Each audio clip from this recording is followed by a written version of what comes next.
প্রিয় ভাইদের দৃষ্টি আকর্ষণ করতেছি, আমাদের ব্যানারের বাইরে কেউ দাঁড়াবেন না দয়া করে।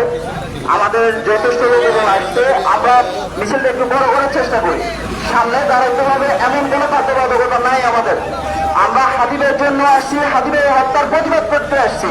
সেজন্য আমরা চাই আমাদের মিছিলের সর্বোচ্চ সৌন্দর্য হোক।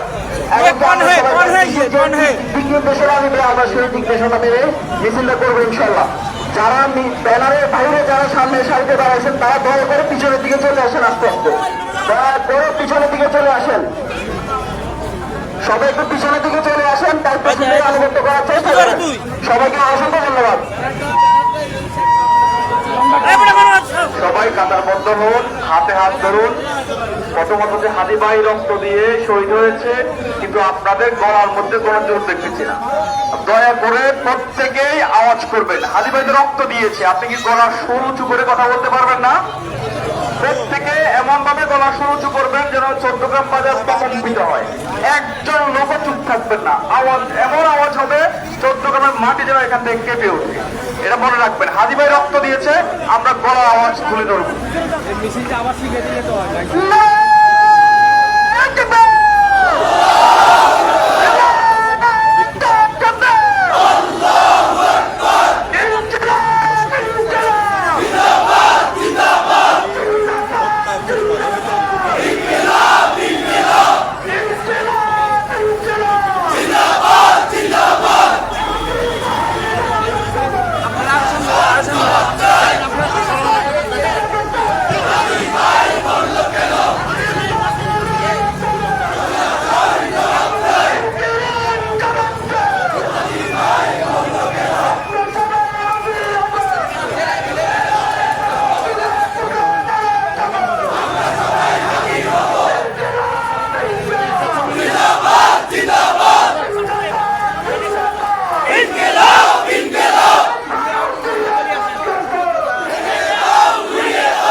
যেখানে শুরু হয় সত্যের যাত্রা। খবর 14 গ্রাম, সাথেই থাকুন।